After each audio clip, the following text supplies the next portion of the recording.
Hello and welcome to the OP Overwatch podcast. I'm your host Jam and I'm joined by my co-host Jeff. How you doing, man? I am terrible. Just getting done with a terrible run of competitive play. So, yep, I was in those matches with you and they did not go well at all. yeah, it's been a rough night. So let's see if we can pick the mood up here a little bit. Absolutely. Well, let's talk about something positive, which is the recent, I want to call it a mini patch since the last patch discussion we were talking about. This is something that was kind of surprising because it happened very, very soon. But after the recent patch with Ana and all the balancing and everything that was done, we had made a few comments about a few of the characters and changes we thought may or may not happen. And it turns out it happened way quicker than we thought. Yeah, I was pretty surprised to see any changes at all, really. But especially the McCree adjustments. I think they probably put Ana out there and were monitoring how she was doing and how many people were selecting her. And I think they probably had the idea that they would balance her once she was live in their head. So that doesn't shock me. But McCree, just because they made a big change and he went to the top of the charts, really, like he was being selected all the time. And then a week later they come out with this other change. It's kind of surprising. I guess it's kind of a net nerf, but I don't know, maybe not. I mean, it's kind of weird. So what they did is they reduced his range from which he would start suffering damage fall off. So he's not going to be as deadly from medium and especially from a long range. But then to compensate for that, they increased the firing rate for Fan the Hammer.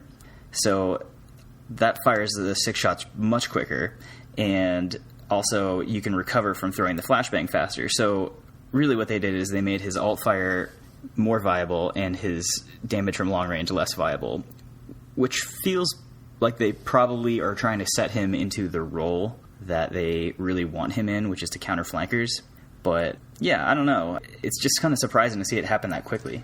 Yeah, so the last time we were talking about McCree, I incorrectly predicted that they probably wouldn't touch him for a while because they had recently nerfed him and then they gave him a pretty big buff.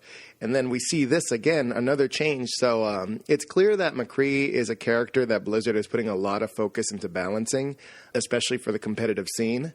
So, yeah, I mean, where he is right now, once again, and I may be completely wrong again, seems to be pretty balanced because he's not, as you said, as effective at a long range, which, I think ultimately their goal was for him to be an interrupter, someone who's good at taking out flankers, and someone who can do good at medium range. But it's tricky, and these constant patch and balance changes with McCree make me think that his particular playstyle is probably a tougher one to balance out. But they are obviously experimenting. They're seeing what the community does with it. And it remains to be seen what's going to be done. But right now, at least on the few matches that we've done, I don't feel like he's crazy overpowered, but he doesn't feel ineffective either. Yeah, I think they might have finally found the sweet spot with him because, as I said, I think he can fulfill his role really well, but he doesn't threaten every single character in the game like he did before. So I think that this is probably where they'll leave him, but, I mean, we've thought that before. We've been proven wrong pretty quickly. I think the Ana buff is probably something that they could be open to changing also. I mean, I think that being the first new character of Overwatch, they probably would take it as a slight or an embarrassment if she wasn't being played. So I think that they're going to do whatever it takes to make sure she's viable, not necessarily overpowered, but they certainly don't want her to be struggling, I think. And so if she still is, they'll keep doing what they need to do. But the cool thing about the Ana buff, they buffed her rate of fire and they increased the magazine size. And my first thought on that was, oh, great, think about how much healing per second she can do now, which, if my math is right, I think is 90. But obviously she has to aim that, so it's not always constant. But still, it's a lot more than any other support. But this also buffs her ability to put out damage, which could be a big deal. I mean, really, Ana, if she's up close, she can hit you with 2 shots and a biotic grenade and take out a 200 hit point character in under 2 seconds. So she's more deadly than people realize, I think. Yeah, and seeing her buffed, we have that increased magazine now, a full 10 shots plus a 20% increased rate of fire. what we're seeing is a character that can really be effective on both fronts, on both attack and on support. And, with her healing being easier to hit, because when you're zoomed in with Ana, you can actually have a better chance of hitting those heals, because all you have to do is stay within the triangle reticle instead of right on point like you'd have to be with her attack, or similar to Widowmaker's attack. So she has some pretty great options when combined with some other comps. Like we mentioned before, she's really good at healing those tanks. So being able to just even no-scoping and just nailing shot after shot into a Reinhardt or into a Diva and keeping those heals up is not only keeping your team alive, but it gets her ult up pretty quick as well. I've noticed her ult seems to be up quite a few times in a match, and there are a few other options with her ult as far as who you want to target, who you want to beef up and power up with their speed, with their defense, and their attack. And apparently that's made some big changes in character selection as well, too. Yeah, it has. One of the biggest surprises of the week for me, if you follow the competitive scene at all in the meta, so to speak, Zenyatta shot up the charts. I did not think he was overpowered, but his almost 97% selection rate in competitive play would suggest that I may have been wrong. Yeah, that's insane. He basically just killed Mercy and buried her in the backyard, because it's Zenyatta and Lucio is like the healer pair that you're seeing all the time now. And I didn't think that would happen because Mercy's ult is so critical, but what it is this small boost in survivability made everyone think Orb of Discord has to be on our comp. So Zenyatta's out there, and as a result of Zenyatta being selected a lot more, Genji has popped up because he pairs so well with the Orb of Harmony. So now Genji's getting a lot of play, and I'm just kicking myself for not spending 80% of my time on Genji anymore like I used to, because my Genji is pretty rusty now. I think I was decent at it for a while there. Yeah, you were playing Genji a lot towards the initial release of the game. I remember you were always jumping around with Genji and doing pretty well with him, but I think that's the tricky thing with this game is there are so many good and fun characters to play that it's very easy to just leave a few characters to the wayside and come back to them later, but that's not necessarily a bad thing. But yeah, Genji is a awesome character on his own, so with the support of some other teammates, he's even going to be more effective. Yeah, but he's so unique that when you don't play him for a while, like it's just off now. Like you got to stay sharp with him. I feel maybe more than any other character because he's so unique. So I don't know. We'll have to get up to speed with that if Zenyatta is going to stay active, but we'll see how it goes. Yeah, absolutely. I mean, the Zenyatta boost has been pretty amazing just with, for me, I think it's all about Discord. I mean, being able to just melt tanks. I know what you're saying about Mercy and how her ult is really the big key with her. But I really think that if, you're in a situation where you can have a Zenyatta and a Lucio working together, you may never even need the ult. If your characters on your team are dying one at a time instead of a full wipe, generally that's when you want to save Mercy's ultimate for, is when everyone dies, and then you can bring back everybody at the same time.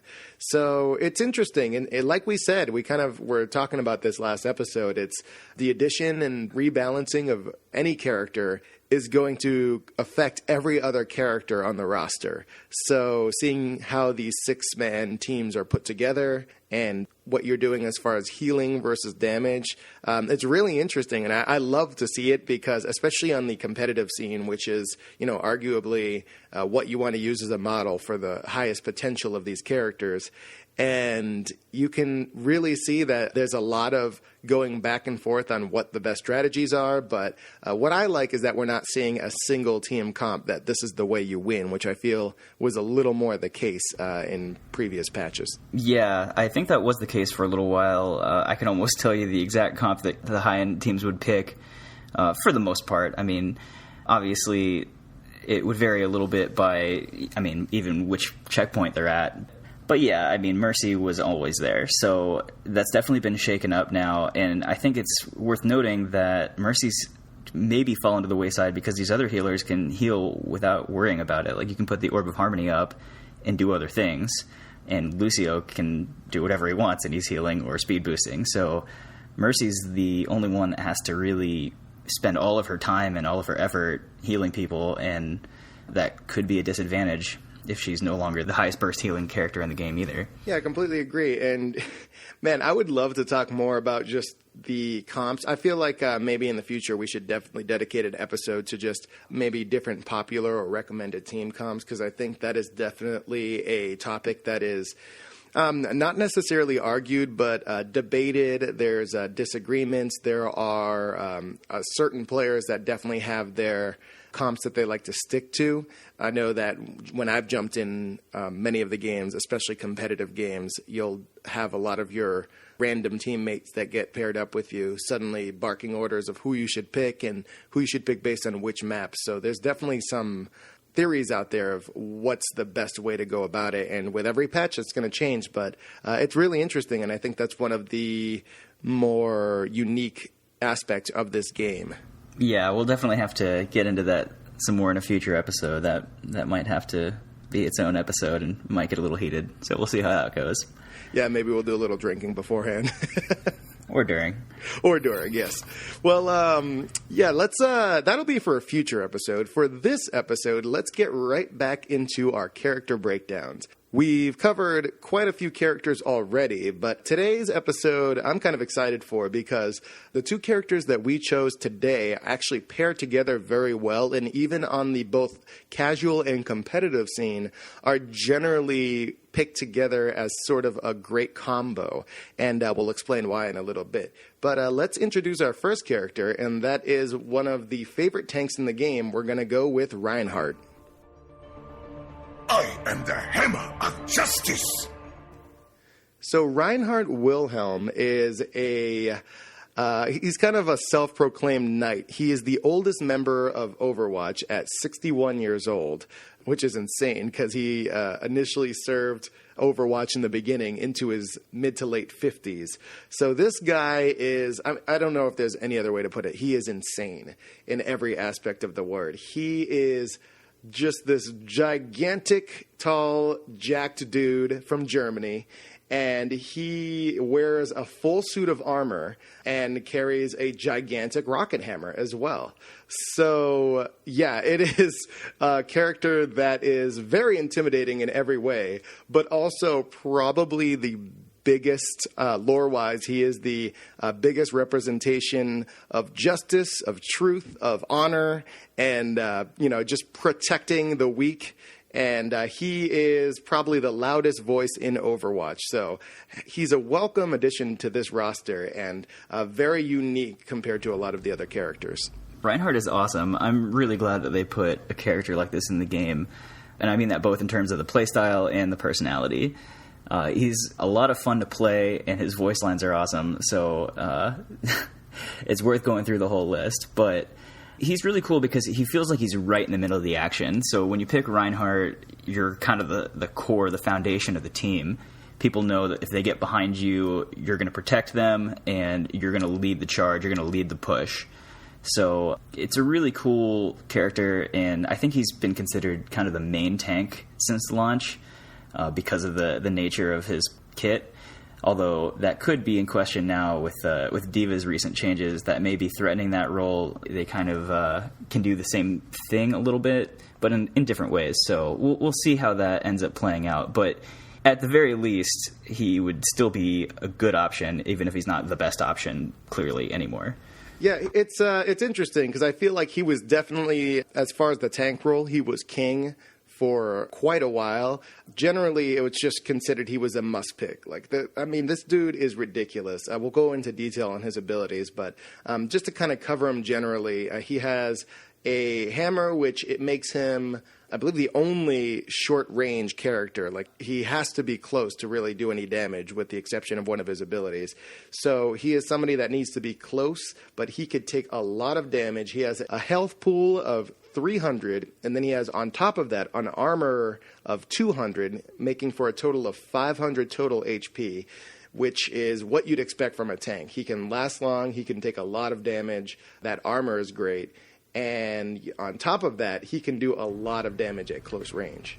And so Reinhardt, I think it's worth mentioning, I think he's actually maybe the best or a really good option for brand new players to the game because he has so much health and he has his barrier that we'll talk about shortly. So if you're just brand new and trying to get the lay of the land, you're not going to die instantly when you're playing Reinhardt. Even if you don't know what you're doing, you can just put your barrier up and be like, what's going on? Where do I need to go? So I think he's really cool because it kind of spans the spectrum. You can start with him as your very first match, but he's also a really high ceiling character. When you start to understand the intricacies of all his abilities and team play, and as I said, he's the foundation of a lot of comps where everyone's going to look to you to know when to push, and they'll stay behind you, and you need to be able to drop your shield at the right time when you're going to rush and make sure that everyone's protected. So there's a lot that goes into him to play him at a really high level also. I'm glad that you brought that up because I feel that a lot of characters that are considered high ceiling, and when we say that, we mean characters that have a lot of potential and could take hours and hours to actually master their complicated strategies. On the surface, Reinhardt actually seems pretty simple and very brutish. It's just get close, do some damage, block attacks. But it's actually a little deeper than that because if any fan of Bethesda games, he reminds me a lot if you're playing Skyrim. You're kind of using these strategies of getting close range, using heavy weapons, but you don't just rush through and start doing damage and that's it and just depend on your health pool to get you through the fight. There's a lot of strategy that goes behind his abilities. So let's go ahead and talk about those abilities for a little bit here. We'll start with his main weapon. He has the Rocket Hammer. So the Rocket Hammer is a very, very strong weapon, as we mentioned before. It does 75 damage. And unlike the other weapons in the game, it actually has no reload time because it is a hammer. So you can just swing it around, and once a swing's done, you could swing again. Really, really simple. It has a 5-meter range, so it actually has surprising range. The nice thing about Reinhardt is if you look at characters' general melee attacks, they do about 30 damage. So in comparison, 75 damage from the Rocket Hammer is quite a lot. But on top of that, if people are just kind of slightly out of your visual range, the hammer will actually still do some damage because of its great range. So right off the bat, this is just your main attack. And if anyone gets close, especially a lot of those lower HP characters, your attack or defense characters with 200 or less HP, you throw a few hits at them and they are gone. Yeah, it's a pretty cool, unique ability. Fits very well with his character, I think. And it's pretty effective. It can hit multiple enemies in front of you, so he's usually the tip of the spear, so to speak. He's usually right at the front. And as you push forward, it's pretty often that you can hit multiple enemies with each swing. So when you start doing that, obviously the 75 damage is to each enemy, and it starts ending up being a lot of damage. So yeah, he can really get in there and mix it up. He 2 hits Tracer or 3 hits most of the other characters in the game. So it's pretty effective. Yeah, and it's especially effective when used in conjunction with his secondary ability, which is his barrier. So Reinhardt has this Crusader armor we mentioned before that looks crazy, but it also has some cool abilities in it. And one of them is this barrier, which is kind of an energy barrier. It goes in front of him in a large, rounded, rectangular shape. So it pretty much covers the front of him, but much like any of your normal gun weapons, you can actually point it up, down, wherever you're pointing, that's where he holds the shield. So kind of going in line with that knight type character that he is, not only is he a close range fighter, but he also has a shield as well. The barrier has 2,000 HP, which is crazy because it can block a lot of damage. If you think about 2,000 HP, most characters, even at their strongest with ults and everything, can do maybe 300 to 500 damage max, with the exception of Pharah. So to be able to block 2,000 means that you're not just blocking one character's attacks, you are blocking multiple attacks. And it can stay up for quite a while. Barrier is really kind of the backbone of your team. You got to be careful with 2,000 HP, though. If you let the barrier break, it doesn't recharge its HP for a few seconds. So it's really good to try and take it down before it breaks, like when you see it getting down and low on health. Because otherwise, like a lot of times when I'm playing against a Reinhardt, I'm just trying to break the barrier. And as soon as you do, there's an audio cue. He yells out, barrier is broken or something along those lines. and then I know, okay, it's time to pop my ult. So you don't want to give the other team that window. You got to be careful with it. But as long as it has some HP, it blocks most attacks and abilities in the game, including most ultimates. And it's worth noting, when you use it, you hold down your alternate fire, and it goes to like a third-person camera.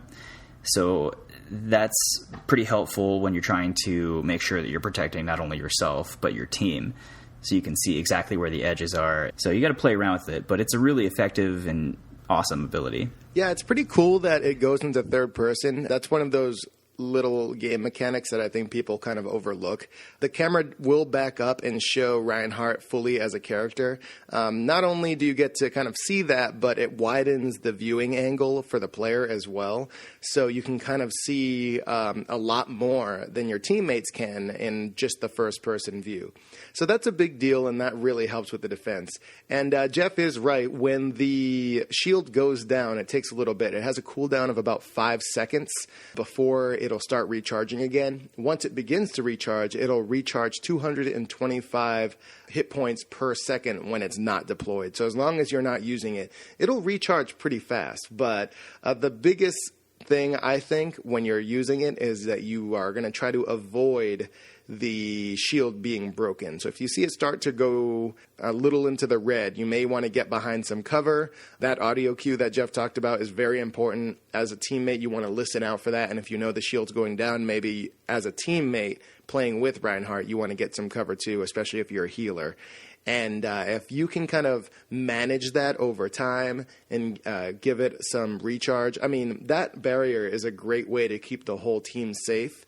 Personally, for me, when I'm playing, not necessarily playing as Reinhardt, but any other character, I like to use his shield as sort of a safety net. So if he has the shield out, generally, if you're looking out for specifically like snipers or maybe even a McCree, people that could shoot medium to long range pretty well, if you're playing a character that can also shoot medium to long range, I love to just stand behind that shield. You're out in the open, and it's one of those few times where you can stand out in the open and just do damage to some of those stationary sniper or turret-like targets and not worry about taking damage. So it's extremely useful not only to Reinhardt himself for protection, but also for protecting the entire team and opening up some great offensive abilities. Yeah, it's a good point you made. As a teammate, you want to coordinate with Reinhardt and be communicating, because the last thing you want to do is be behind a Reinhardt and then he drops a shield because it's getting low and he doesn't want it to break, but he didn't tell you, and then you're just a sitting duck in the middle of the street. So, yeah, I mean, you should kind of expect if the barrier is getting low, but it's good to talk to each other also and just be like, all right, we need to duck into cover. It's at a quarter health or whatever. So you don't want to leave your teammates hanging, but everyone should kind of be on the same page with when it's getting weak. You can see it cracking as it takes more damage. So just be aware of that and get to cover before it breaks. Yeah, as a tank, I could probably argue that Reinhardt's probably somebody you want to communicate with the most. So since he is keeping everyone safe, it's one of those ideas where you want to kind of announce where you're going to be headed, where you're going to be flanking from. As a team, Reinhardt is truly a leader character, so you need to make sure that you are the front line. And if your team is taking damage, then you want to be the first one to be taking that damage and really protect everyone. So that's very important. His next ability is probably one of my favorites for his because it's just so damn cool. It's called Charge. So it is exactly what it sounds like. What he does is Reinhardt charges straight forward in a straight line for a very, very long distance. It's actually about 50 meters, which is huge in this game. And he has kind of a rocket pack on the back of his Crusader armor, so he flies forward at a pretty decent speed for a guy his size. The charge itself actually does 50 damage, which is nothing to do backflips over. But the big thing about it is it'll actually pin characters that he hits. So while you're charging forward and kind of doing this ridiculous, rocket-powered charge forward, if you get any characters in your path, it actually will kind of tackle them. He'll hit them with a shoulder tackle, and have them immobilized as he's carrying them with him in this rocket charge. And as long as you hit a wall or some sort of object and actually pin them into that wall, that 50 damage will actually shoot up to a whopping 300 damage once you pin them into a wall. So 350 total damage, which will melt almost any character that's not a tank. It's funny, when I get hit by a charge and I'm playing against a Reinhardt, the only two responses that I ever have are either pure anger because I don't think that he really hit me with it, but it has a bigger hitbox than you'd think, or completely demoralized because he's just charging you backwards and you've got like a few seconds usually before you hit the wall and you just get time to think about what's happened and what you've done to get to this point. So it's a pretty funny move and really powerful. I would say as Reinhardt, you want to be careful and pick your spots with it because if you charge forward into the other team, I mean, you're still vulnerable. Your shield is not up at that point, obviously. And so you can be killed before you get to the wall and you'll never do that pin damage if you don't get to a wall to slam someone into it. So you're pretty vulnerable when you charge. You want to be careful. It'll get you killed if you use it in a bad situation for sure. Yeah, and there are plenty of bad situations to use it. As Jeff mentioned, you can take a lot of damage. You actually can't do anything else when you're charging, so the shield can't go up, you can't swing your hammer. Once you decide to charge, that's it. You are moving forward, and there is no way to cancel or stop it. So it's really important that you choose wisely when you want to implement it. A few other details about it. So as Jeff mentioned, there are situations where you can get charged but not actually get pinned. You don't see this a whole lot, but generally, if you charge someone as Reinhardt, you want to kind of aim at a specific character, but also make sure that there's a wall somewhat close behind them. There have been situations where I've been charged by a Reinhardt on Gibraltar specifically, towards the end there where the end of the payload goes, and I was on defense and I got charged and I did not die because he never hit a wall. So I just took 50 damage and was able to escape and continue fighting. So it's important to know that. It's also important to note that when you do a charge, on the audio level with the sound design for Blizzard, it's very obvious that you're doing it. So everybody on the opposing team will see it, and they will shoot you. And I have seen many a Reinhardt just get mowed down by all 6 teammates as he was charging in. So it's definitely something you don't want to do when everybody is in a defensive position and ready to shoot you. And also worth mentioning, when you're charging, you can kind of move to the left and right a little bit. So not nearly as much as when you're not charging, but you can kind of aim it. So, if someone's trying to run away from you, you can sometimes angle it into them a little bit more than if you just gone straight. Yes, I'm glad you mentioned that. It's a very slight curve left or right, nothing dramatic. So it's kind of nice to have at least a little bit of control over it. Also, really important to note about the charge, we were saying how it pins characters. So the second Reinhardt connects with a character, they basically become immobilized and they're along for the ride. But he can only do this to one character. So if he pins someone and, he hits, say, a second or a third person if they're in a straight row, you're only going to be able to pin one person. Everybody else is kind of knocked into the air or knocked away from him a pretty decent distance. So it's one of those things where you're not going to be able to get a 6-player kill, team kill with Reinhardt with a charge. You can do some damage to multiple people, but ultimately you can only pin one person. So it's really, really important, as we mentioned before, to be aware of where the opposing team is, the map, what's going to be behind you. And then the last point I'll make on this is the last thing you want to do with the charge. If you're not going to hit anybody, at least don't kill yourself. I've seen it done a lot. I've done it myself. If you hit that charge and there's a cliff nearby, there is no way of stopping yourself unless you hit a wall. So just don't suicide with Reinhardt. Easy to do. Yeah, and so one other thing I wanted to mention about the charge, just kind of when I found it to be most effective, the two cases where I really like it are when you're able to pin the other team's tank. Obviously, it's going to do 350 damage if you pin someone, and so it's going to kill a lot of characters in the game, but it's almost going to kill most tanks. So it's a really effective way to drop their tank quickly. And if their tank is a Reinhardt, you can go through another Reinhardt shield but he can do it to you too. So a lot of times when you get a Reinhardt facing off against another Reinhardt, it's just kind of like who's going to land the charge. But the other time I like to use charge a lot is if you're running back or if there's some sort of big fight going on and there's a lot of bodies around and everyone can't see it coming, then you can just kind of charge into a crowd, and more often than not, you're going to get somebody. Yeah, he really can break up a fight, with his size and his high HP pool and his abilities. He's somebody that can just kind of come in, break everybody up, and really screw up a defensive strategy for the opposing team. So good point there. Really, really important to time your charges carefully. So that's going to bring us to his next ability, which is, honestly, I would say in all my time playing Overwatch is probably one of the least used abilities. And I think it's because people don't know how short of a cooldown it has. The Fire Strike is Reinhardt's only long-range ability. So it's a projectile that he could fight with. It's his only projectile.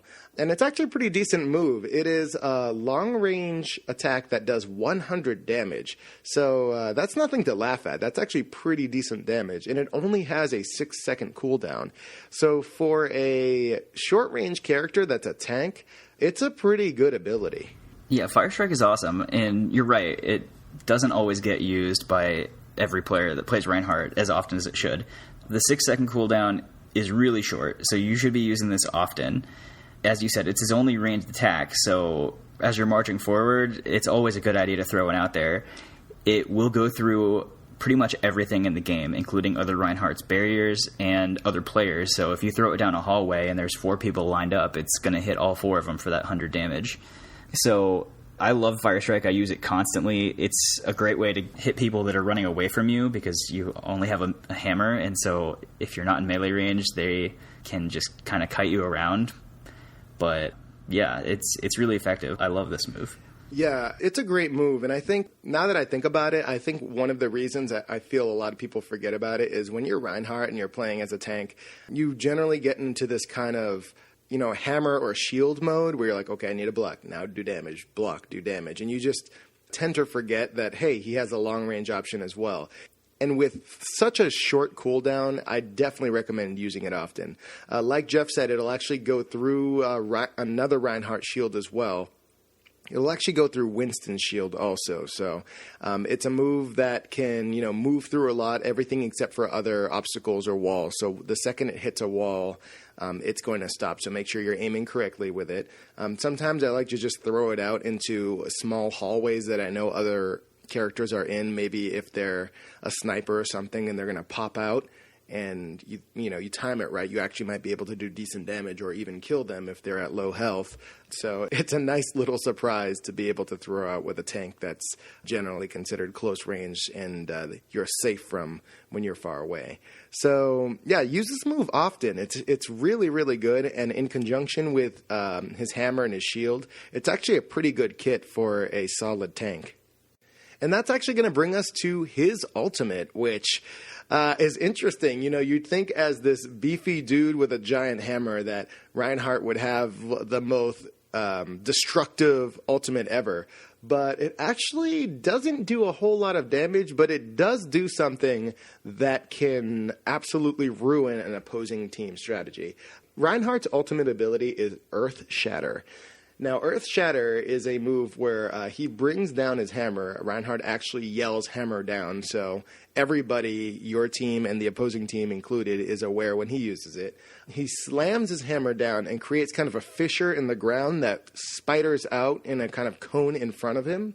And it is only going to affect people that are on the ground. So here's how it works. He slams the hammer down. The fissure kind of spiders out, and then he does 50 damage to everybody caught in it. And it's a 20-meter range, which is huge. So it goes pretty far out in front of him.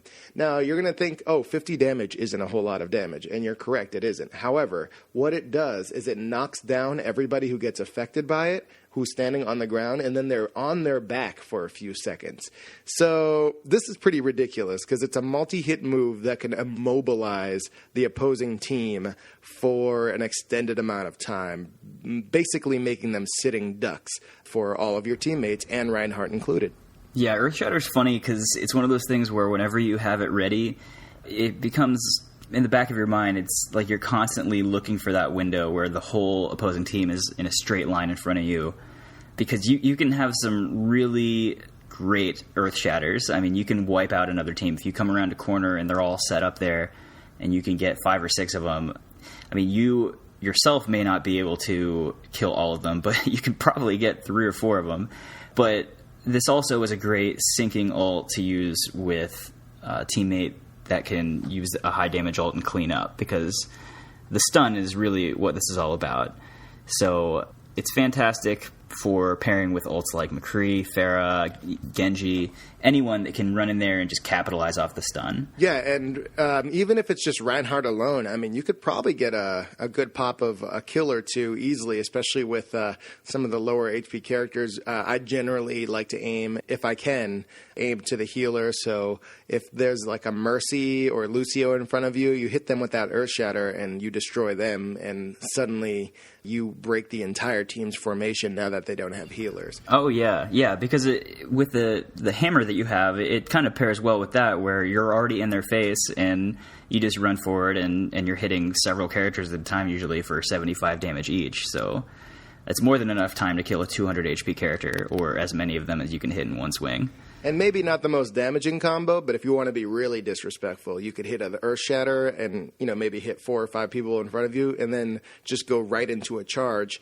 You'll immediately, almost definitely grab somebody and be able to do 350 damage and at least kill one character that maybe has been annoying you throughout the entire match. So yeah, Reinhardt is very versatile for a tank. Like I said, he seems like he has a very simplistic moveset, because it's all, for the most part, close range, and it's pretty much about being a close range attacker, somebody who soaks up damage and has his barrier.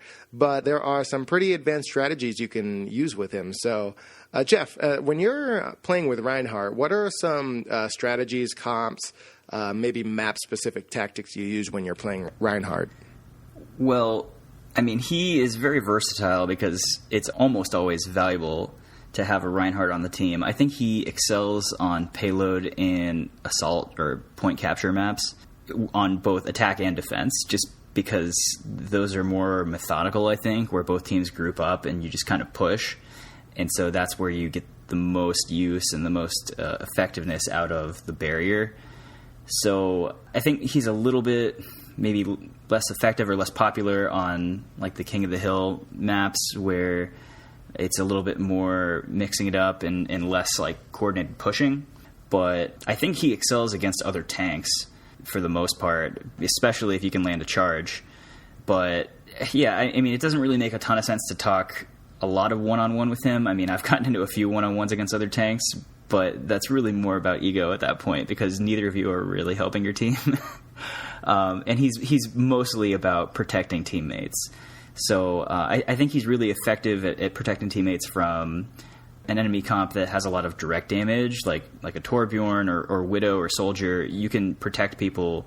Widow's a especially noteworthy one, because your healers can hide behind your barrier. Widow doesn't do a ton of direct damage, but if she headshot someone, she'll kill them. But she's going to have a really hard time breaking your barrier on her own.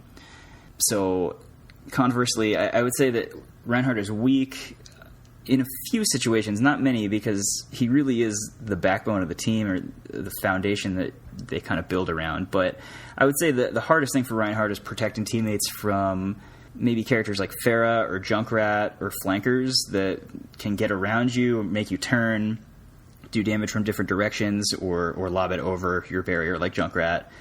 And then also maybe like Mei or Reaper, if they can get in close and you're by yourself, they can take you out one-on-one pretty easily. But again, you kind of want to be protecting teammates, and that should mean that Mei or Reaper would die getting that close.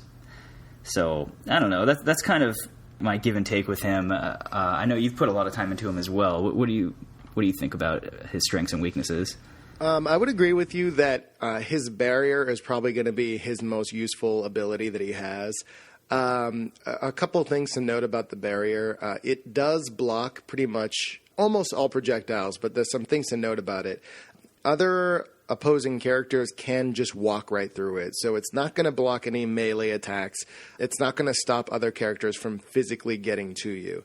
So, Reinhardt players that are listening already know this, because that's generally why you die. You'll have maybe a Reaper or, any character really, but especially those that are very effective at close range will just walk right through the shield. So hopefully you have a team that's going to kind of protect you from that.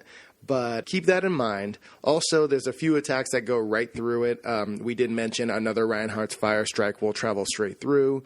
Symmetra's Alt Fire, her little photon blast there, that'll definitely go through your shield as well.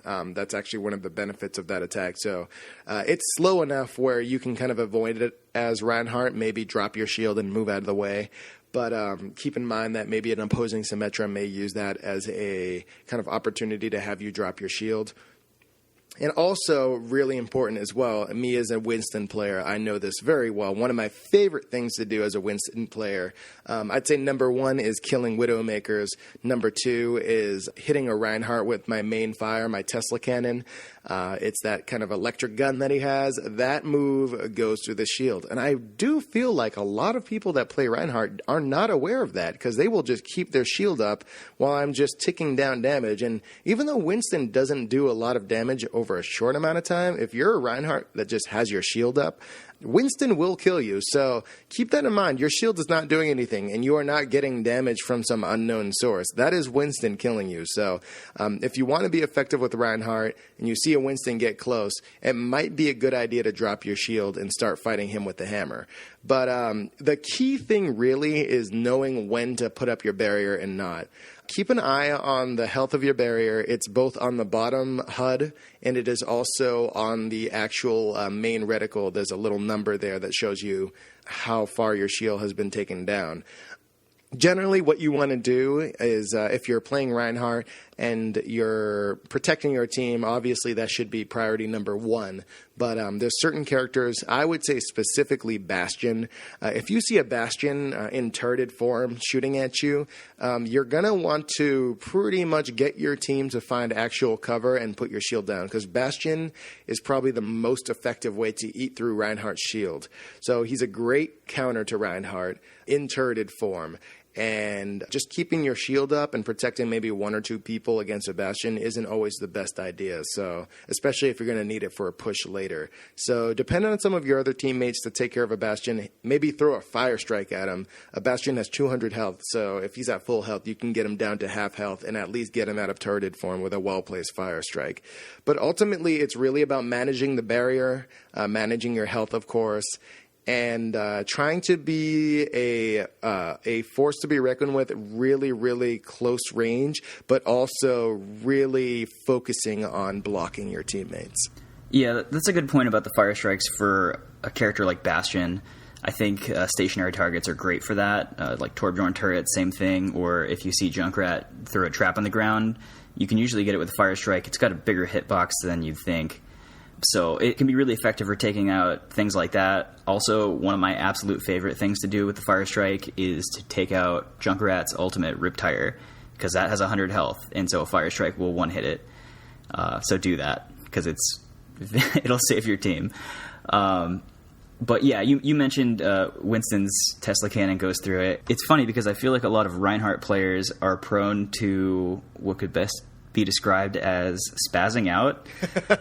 So meaning they do the opposite of what they should be doing. I mean, I think you made a good point earlier about people not using Fire Strike because they're either in hammer mode or shield mode. It's kind of like an on or off switch, I think, with a lot of players in Reinhardt. And I feel like they're always in the wrong mode sometimes, like when Winston's attacking them and they just keep their shield up. Or conversely, I've seen a lot of people that get stuck in a Junkrat trap and they just drop their shield and start swinging even though they're stationary. So, you know, I don't know, maybe it's just a newer player trying to figure it out. As I said earlier, I think he's good for new players. But I feel like I see a lot of Reinhardt's, more than any other character, making bad choices about things like that. But one other thing I wanted to mention about him as kind of a final tip, something that I've found that is really effective as a tank killer combo, is if you can land an Earth Shatter, try and throw a Fire Strike first and then charge at the other tank.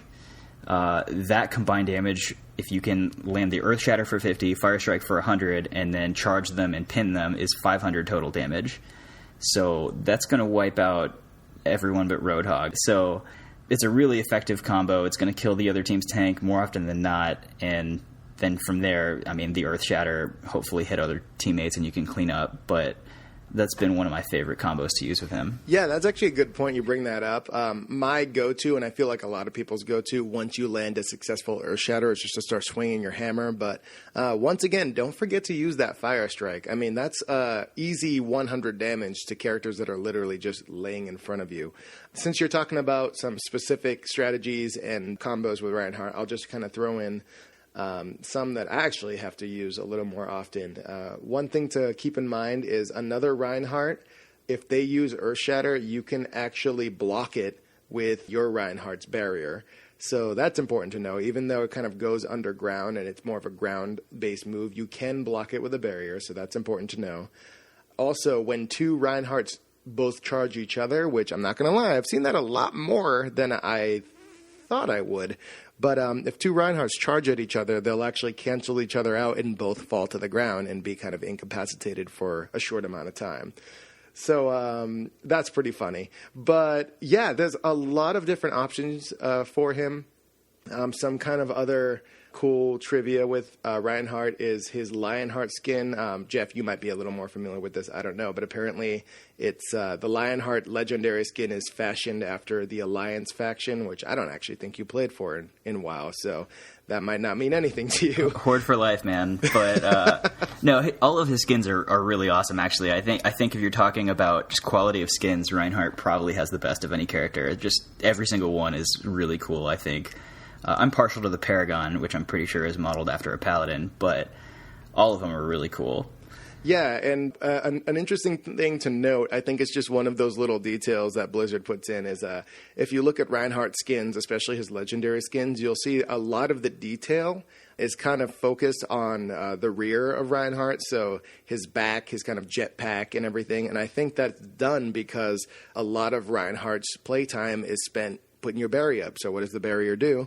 It puts you in third-person mode. So he's one of the few characters that when you put these skins on, you actually get to get a good look at them throughout the actual gameplay. So pretty cool little detail.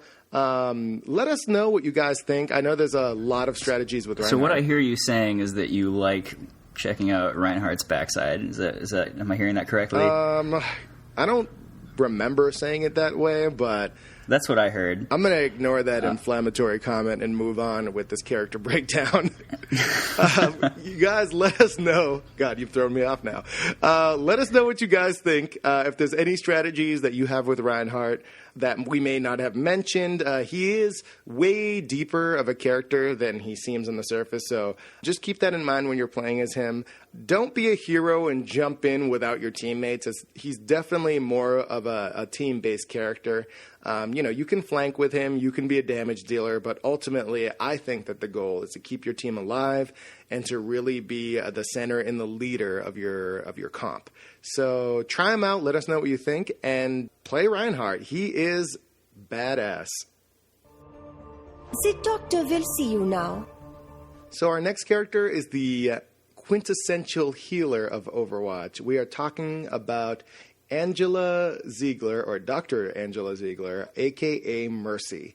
So Mercy's an interesting character because she is primarily focused on healing. And while there are some support characters that have healing abilities, there are even some, attack characters that have self-healing and things like that, like Soldier 76. He can kind of heal his team. Mercy is the healer. She does a ridiculous amount of healing over a short amount of time, and she is a fantastic character. So let's talk a little bit about her. Mercy is a field medic. In Overwatch, she is actually known as a first responder. She's a doctor, and she is very, very well known for studying medical technology and different procedures for keeping people alive. So she is definitely a good guy in the lore of Overwatch. She is really, really good in-game at keeping people alive because she has a large healing rate for her ability. And also she has the ability to bring people back to life as well. So interesting character. As a support, I think a lot of people would argue that she is probably a must pick. But with the addition of Ana and with some changes more recently in rebalancing of Overwatch, this is arguable. So, yeah, Jeff, what do you think about Mercy? I know that you've put quite a bit of time in with her, especially earlier on in the game. Yeah, I love Mercy. I think one of the things that's always confused me about her lore-wise is that I think her age is like 30 or 31, but she's considered a founding member of Overwatch, which was founded 30 years ago. No one's explained how that's possible yet. But she's actually 37 years old, so maybe she founded when she was 7. Yeah, it's a little confusing. I think we're just supposed to ignore that. But Reinhardt aged. Anyway, that's besides the point. I love Mercy. She very much reminds me of a priest from World of Warcraft. It's the class that I mained for like 8 years. So I immediately identified with Mercy as soon as I started checking out the game and the classes that were in it. So she very much feels like the main healer of Overwatch, even if that's not exactly the case with the current meta in the new patch. I definitely think that her role as a must pick has been assumed to this point, and then very recently with the patch, I think Ana and Zenyatta have greatly threatened that role. Her primary healing is a big deal. I mean, it's 50 healing per second, and that's more than any other healer except Ana. But it's really her ultimate that's been the game changer that has made it necessary to pick her so far. And so I'm interested to see how things go for Mercy going forward, because she's the only support that does nothing else. I mean, she has to actively aim, and she can't be attacking or doing any damage. She's just supporting, just healing. And so because of that, I think she's kind of at a disadvantage right now. But it's still great to have a Mercy on your team, and I love playing her. No, I agree, and I've actually been playing her quite a bit more. She's actually one of the characters that I kind of avoided early on just because I was having so much fun with a lot of the tanks and the other attack characters. So I eventually got around to Mercy, and when I did, I was pleasantly surprised at actually how much fun and how much depth there is to that character. So, to kind of relate to what you were talking about before, I think it's important for us to go into detail with a lot of her abilities. So let's kind of dive into that right now.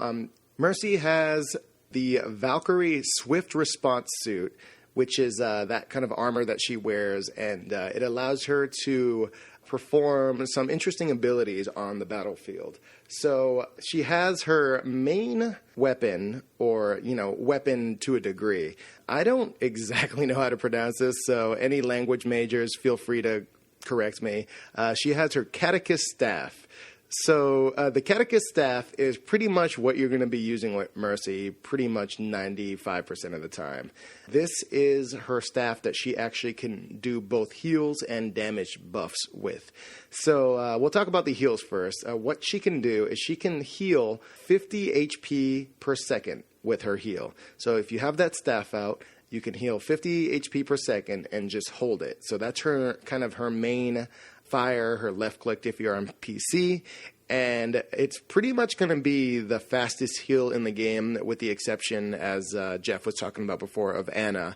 If you have a really good Ana and you're attacking multiple times with the heal, which is weird to say, you could potentially do more. But for the most part, the easiest and fastest heal to do is Mercy's staff. So you hold it, you can heal, and all you have to do is pretty much have the ally in range, hold it down, and you're healing. And as long as you hold it down, there's no limit to it. It'll keep going. There's no cooldown. You just hold the button, and you're healing until you are killed. Yeah, it's considered a short-range heal, but the beam can actually stretch pretty far. I think it's supposed to be like a 15-meter range, but yeah, that sounds about right. But I mean, like, it'll stay connected for a few seconds, either if you just exceed that range or if you lose line of sight completely around a corner or something. I think you've got a couple of seconds to reconnect it, so you could, in theory, duck behind a corner for like a second and a half and then pop back out and then repeat and kind of stay sheltered while also healing somebody. But you'd have to kind of play around with that until you get comfortable with the timing to make sure you're not actually disconnecting the heal. Yeah, and then the other ability that this staff has is actually to do a damage buff. So when you're healing with Mercy, you'll see kind of a yellow beam go over the ally, And then when you're actually doing a damage boost, it'll turn into a blue beam. And what this blue beam does is it increases the attack power of whoever it's on. This is huge for Mercy. This is truly what I think rounds out her as a support character. I think a lot of people kind of confuse support with just healing, but if you look at characters like Symmetra who can't heal at all, this isn't necessarily the case. You're supporting your team, and what Mercy can do more recently with one of the recent patches is that when you use your alternate fire, which is your damage boost, you can actually boost up damage to a whopping 50%.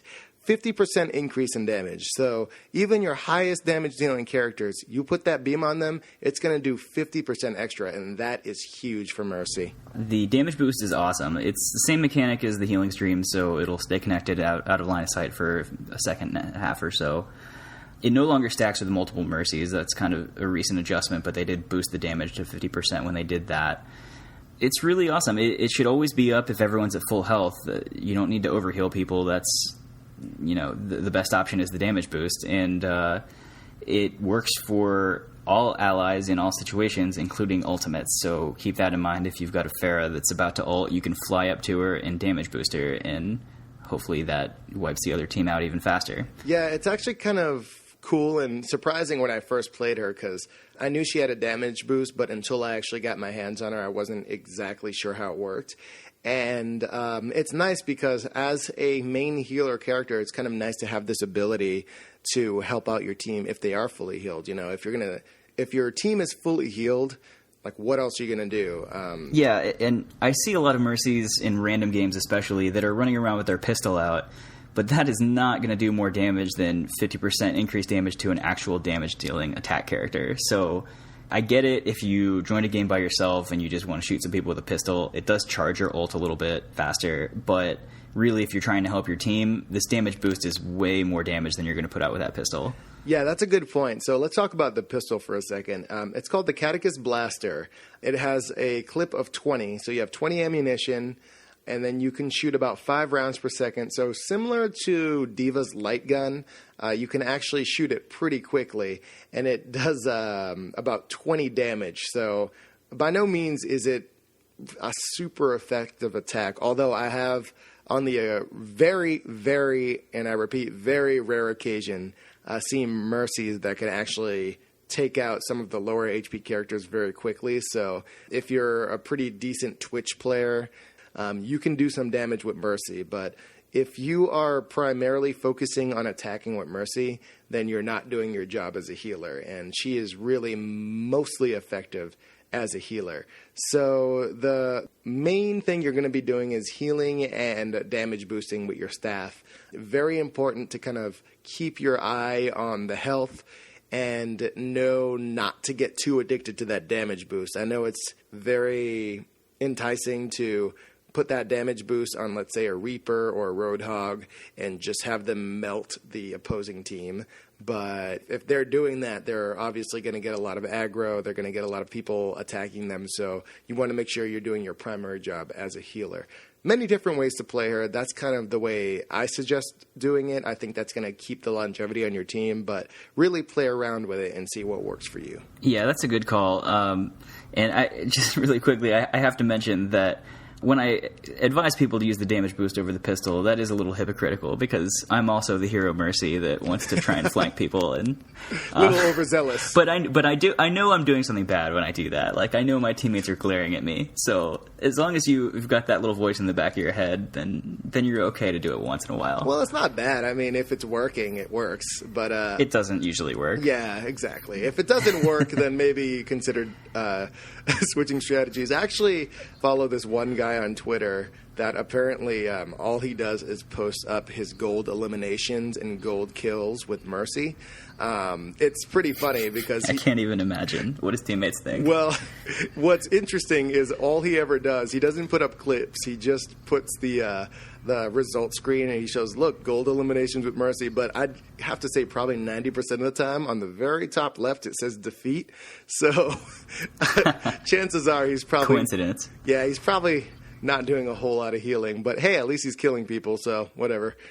Yeah, so Mercy has the potential to get some kills, but ultimately I think your goal and Angela Ziegler's goal is to keep her team alive, and she's very good at doing that with a high heal. So that Torqueticus Staff and Blaster, many options for damaging, doing damage boost and healing. Another ability she has, which is actually pretty interesting because it's very subtle. You almost forget it's an ability unless you're playing Mercy all the time, but it's extremely important. That's her Guardian Angel. So the Guardian Angel is the ability that kind of has the angel wing icon on the bottom there. This is a mobility type move. So what it is it has a 1.5 second cooldown. So the second you hit it, a second and a half later, you could use it again. And what it does is whatever character, whatever teammate that you're focused on, you hit that ability, and it actually pretty quickly will launch you towards that character. You actually pull out your wings and you fly towards them at a pretty high rate of speed. So this is useful in a few different scenarios. Obviously, the biggest thing with it is you want to get closer. You want to keep up with whoever you're trying to heal or damage boost, so it gets you closer to them. But it also can be used evasively as well. And it kind of shows the importance of being hyper aware of the teammates around you and who you can use to kind of get out of a pinch. Guardian Angel is kind of Mercy's only ability, almost. It's really great. As you mentioned, it's a mobility tool, and so it's great to either getting allies to save them or getting Mercy out of a pinch. So I really like it, and it's kind of a good idea to have an idea where people are so that if you get rushed, you can just already know where you're going to turn and fly to. It doesn't make you invulnerable or anything when you're actually traveling, so be aware of that. It's easy to get shot out of the air even though you're moving pretty quickly. So it's really all she has. It should be used as often as you can. I actually think they might have removed the cooldown altogether in the last patch. We can double check that. But, I mean, yeah, it should be used as much as you need to, either to get to people that are hurt or to kite people around. If someone's chasing you, you can just go back and forth between three teammates and just kind of keep yourself safe. It's the only thing she can do.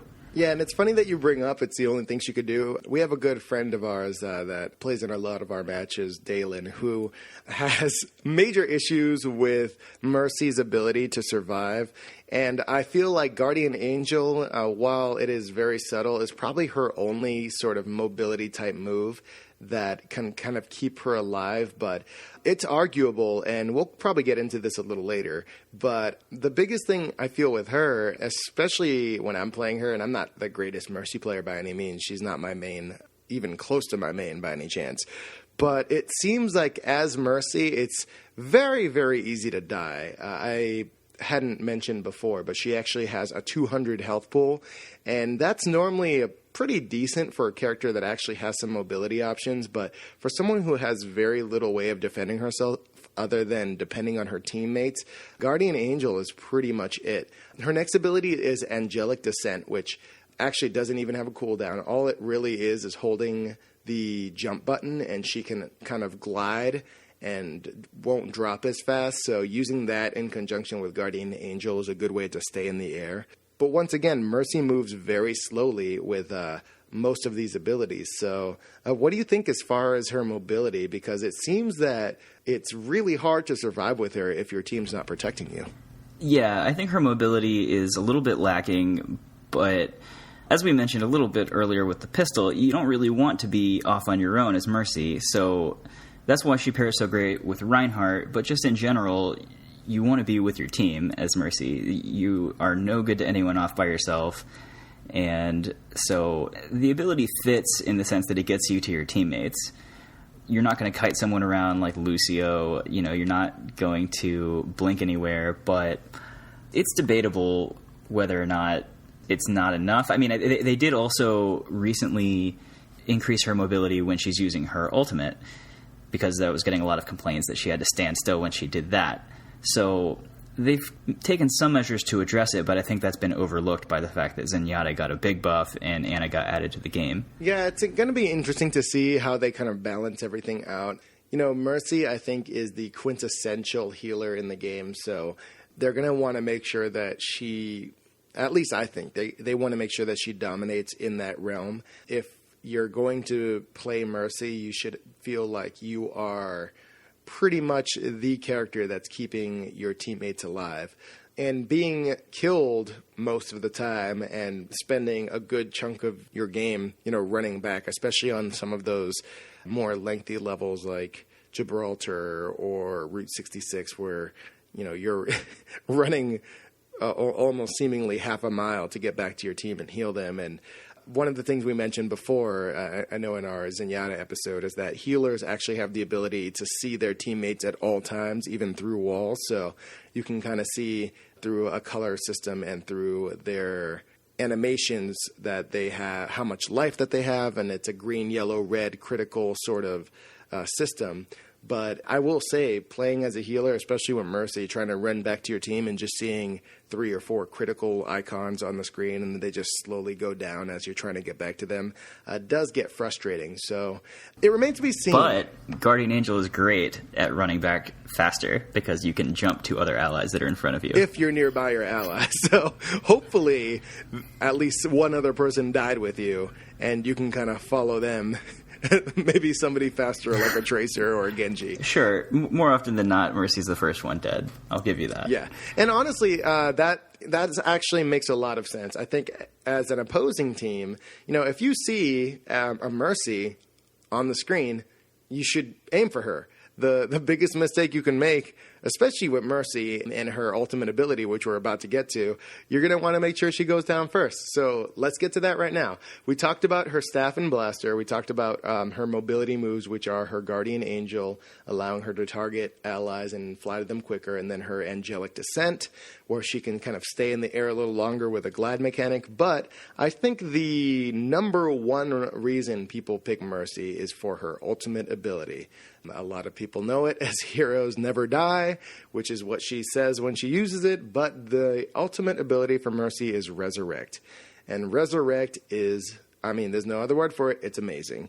It has a 15-meter range, which is pretty wide, and a 1-second cast time, so pretty much instant. And what Resurrect does is what it sounds like. It brings everybody within a certain range of Mercy back from the dead.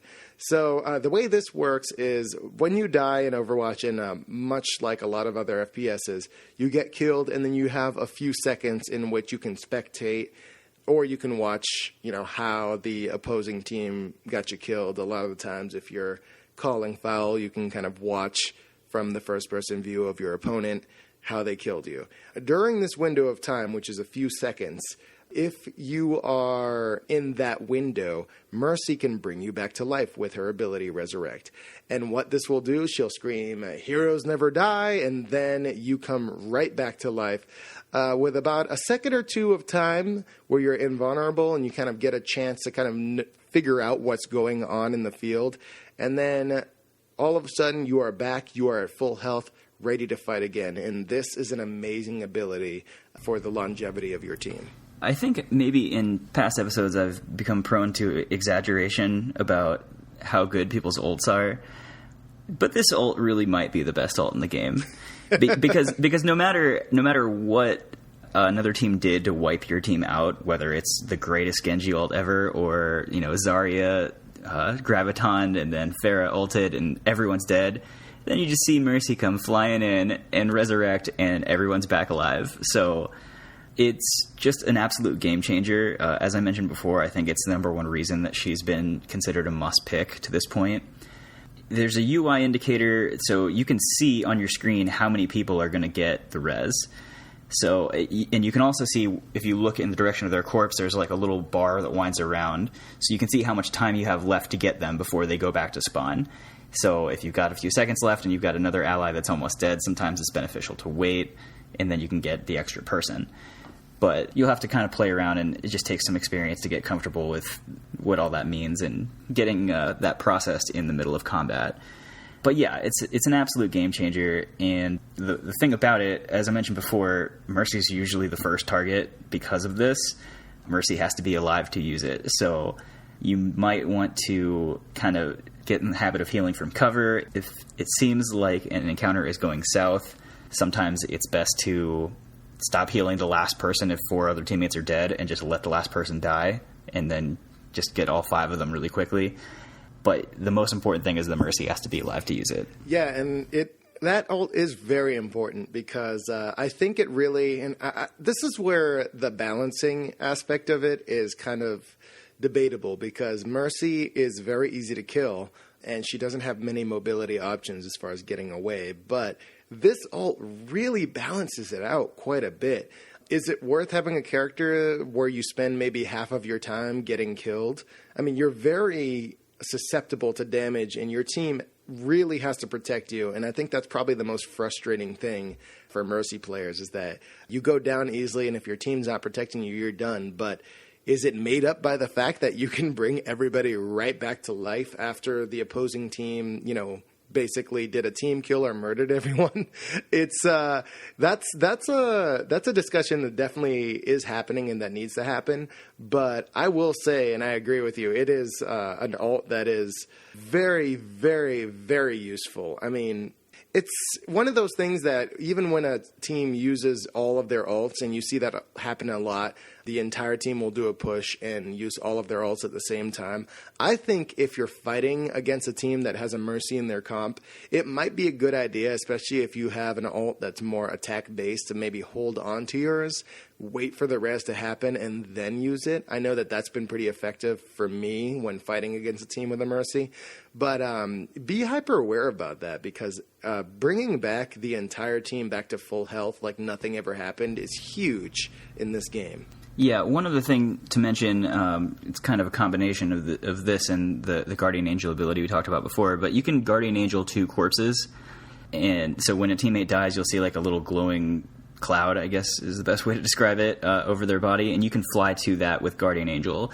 So that allows you, if you're running back and the team just got wiped out, you can fly in quickly to the corpses, and it'll get you within range to get your ultimate off and resurrect the whole team. Yeah, she's an interesting character. She has the ability to attack, to heal, to damage boost, to bring people back to life, some interesting mobility options. So when you're playing Mercy, there are definitely some interesting choices you can make. I mean, we've pretty much talked on it quite a bit as far as tactics and things like that. But if we were getting into more character-specific, good team comps, I know that we mentioned Reinhardt Mercy, which is one of the reasons that we combined these characters for this episode. They are a great pick together. But in your experience, is there anything that you've kind of noticed with her that you think might be, whether it be map-specific, character-specific, things that might work out for her? Yeah, well, I mean, as I mentioned before, she's totally reliant on others as a support that does almost no damage. So yeah, it doesn't make a lot of sense to talk about like direct counters. But just in general, I really like Mercy kind of healing with the group. So staying behind a Reinhardt or a Diva now, maybe, but somewhere where she can get some natural cover. And I think she works really well in a comp with like a Soldier or McCree, right with the group also, so that she can constantly be healing the group, but also has a go-to for a damage boost if everyone's topped off. I've also seen her played pretty effectively working as a flanker with Reaper. So I saw 2 people that joined a game, just like 2 friends joining randomly, and then they just ran around the side of the map, and Reaper would use his teleport, and then Mercy would just Guardian Angel to him, and they could just keep going. So that was a pretty effective as a flanker combo. I think in general, the more people around her, the better she is. So it's just kind of something you want to be mindful of when you're picking Mercy is what the comp is. If you've got several people that are going to flank out and spread out, Mercy might not be the best healer. So I think that she has a hard time with those. She's going to expose herself if she tries to get up to a Pharah or tries to get to a Genji. It's just tough on her if they spread out. No, I completely agree, and I'm actually glad that you brought up the Reaper, because I gotta say, even though I very rarely play Mercy, the best match I ever had with Mercy was on Gibraltar. I was playing with a friend of mine. We'll probably put up the video on our YouTube channel pretty soon. I followed my buddy who was playing Reaper, and we pretty much wiped the opposing team. If a team doesn't have their defense together, if they don't have their positions, they're pretty spread out. You put Mercy and Reaper together, and you just damage boost and keep switching between damage boost and heal. You will just melt the other team. You will obliterate them, and that is exactly what we did. It was just 50% damage increase, destroying the other team. So you can actually have a lot of fun with her. I know she's a healer, and that may seem boring to a lot of people who are used to being damage dealers in these types of games, but definitely give her a chance if you haven't tried her yet, or if you've only done a couple matches. It's really team-based. It has a lot to do with your team's ability to protect you and your ability to keep your team alive. And that is harder to achieve when you're more single-minded and you're used to maybe, let's say, playing a flanker like Tracer or Reaper, and you just want to be able to kill people and help your team in that way. And that's totally fine. But as Mercy, you can help not only keep your team alive, but absolutely decimate the opposing team. And it really comes down to how you balance out, how you move, and make your choices throughout the battle with Mercy. So she's a blast to play, and you really have to just know what you're doing with her. So just to close out, a few tips that we haven't covered already. So first of all, I know we've talked about custom settings a lot with other characters, and Mercy actually has a couple that I am a big fan of. So she has a custom setting where you can set the toggle beam so that you don't have to hold the button down all the time. You can just click it and it'll stay on that target, and whichever the heal or damage beam will stay until you tell it to do something different, or until the line of sight breaks or they go out of range. So I very much prefer that, just so I don't have to run around the map holding down a button all the time. And then there's also a custom setting for Mercy for Guardian Angel. I believe it's termed as something along the lines of prefer your current healing target. And I'm not a big fan of that at all, because I can be, healing Reinhardt, and if Reaper drops down and ults on the group, I want to be able to fly somewhere else, not fly 2 feet to my left and get on Reinhardt and continue to die. So I think that option is a good one, because otherwise it can limit your ability to escape. Another thing about Mercy, remember that she doesn't have to be facing the person she's healing. So you can lock that beam on and then turn and look around.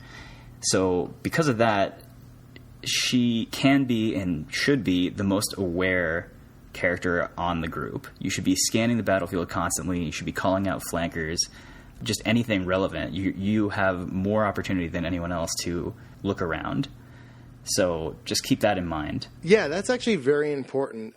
We've mentioned a lot of times, but I'd like to definitely put some focus on the fact that voice chat and communication for this game is so important, especially with a character like Mercy and maybe like some of the other flanker characters or characters that are highly mobile, to be able to call out positions of the enemy team, let them know what's going on. As a healer, you can always keep an eye out on your teammates, how much life they have, and you can communicate that information. Not everybody in the game can be aware of what's going on like you can as a support character, so definitely keep that in mind. And if you have the opportunity to voice chat, use it, because it's huge in this game, and communication is key when it comes to winning these games and kind of covering each other's weaknesses. So that's a big thing.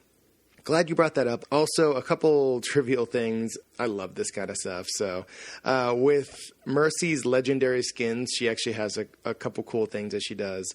Her imp skin, or her devil skin, she actually does have a voice line that changes, or rather for her ult. Normally she says heroes never die. With both of those skins, she says heroes never die, ... for a price. So it's kind of more of a darker feel on the character with the imp or devil skin. And then also with Sigrun or a Valkyrie skin, she actually yells Till Valhalla, which is kind of fitting with the Norse mythology of those skins as well. So cool little, Blizzard Easter eggs with that, little changes to that, but doesn't really change the character. You really just have to keep your team alive. I think healing should be her number one priority, and then damage boosting second. But ultimately, if you're not on the map, you're not helping out your team. So try to stay alive, and it's really going to come down to communication and making sure that everything works out with your team and basically just increasing that longevity. So just to kind of recap, I have a few other thoughts on Mercy that we haven't quite covered with her abilities, but I'm interested to hear what your thoughts are on where she is right now in terms of, is her power, I guess you would say, appropriate compared to some of the other supports, and where you think that they might go with her in the future. As far as I can think off the top of my head, I think she's the only character in the game that doesn't have an E ability or a secondary ability.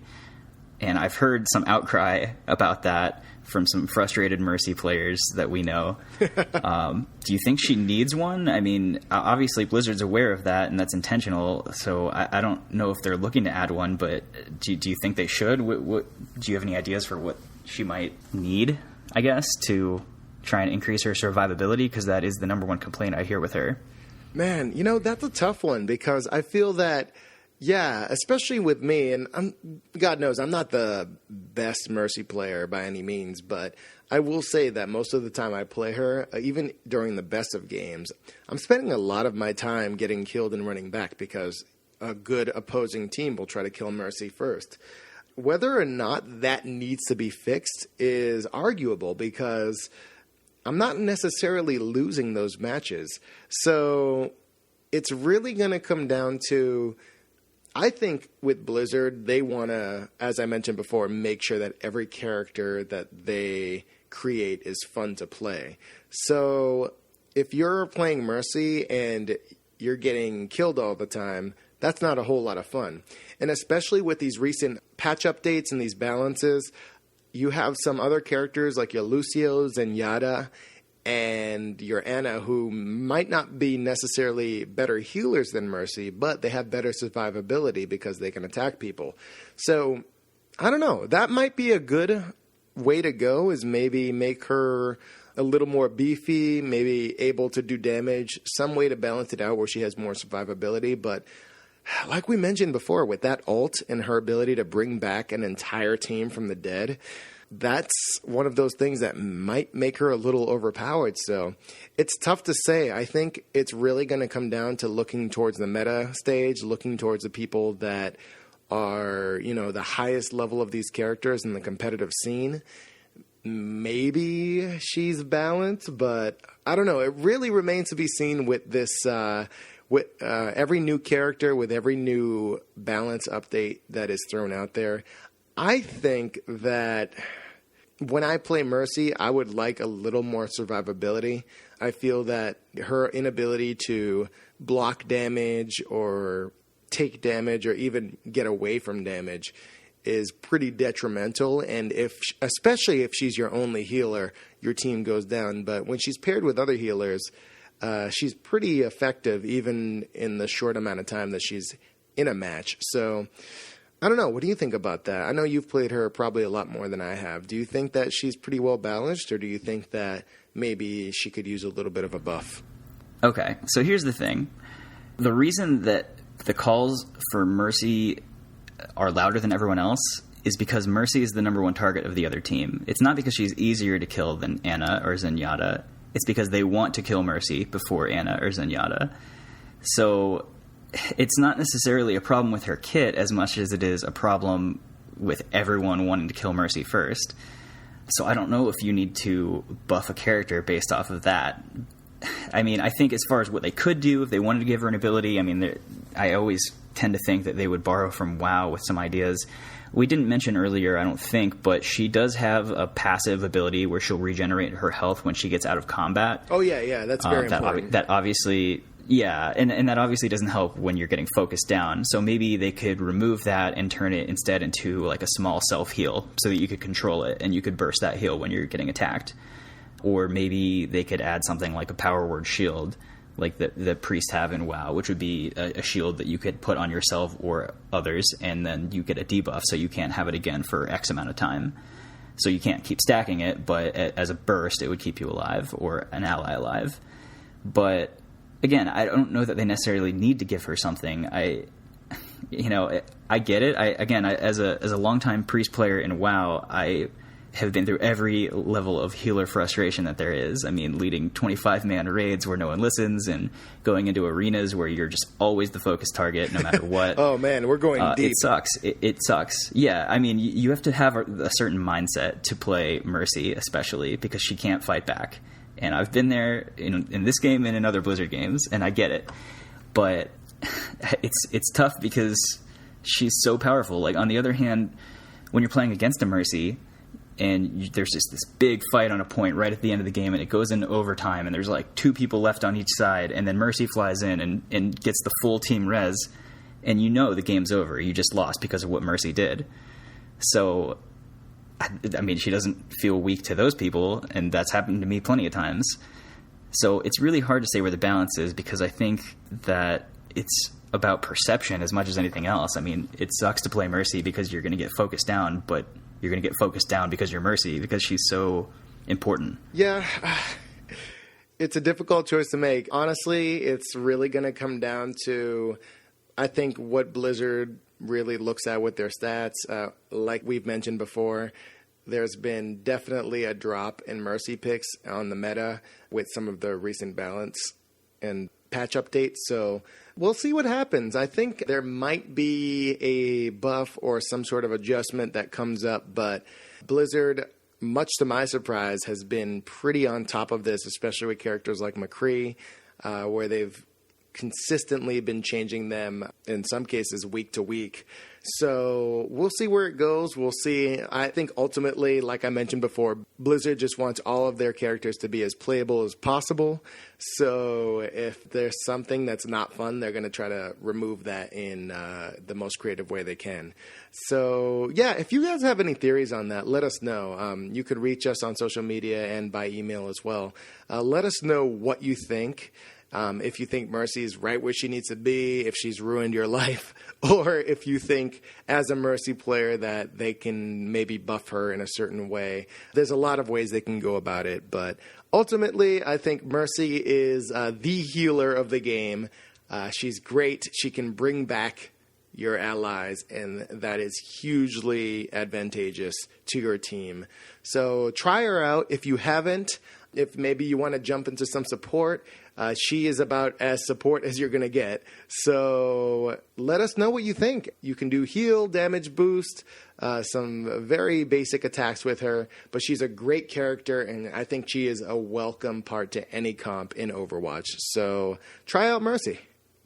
So thank you guys so much for listening to this episode. Man, we actually went long on this one. We had a lot to say about these 2 characters, huh? Yeah, you could say that.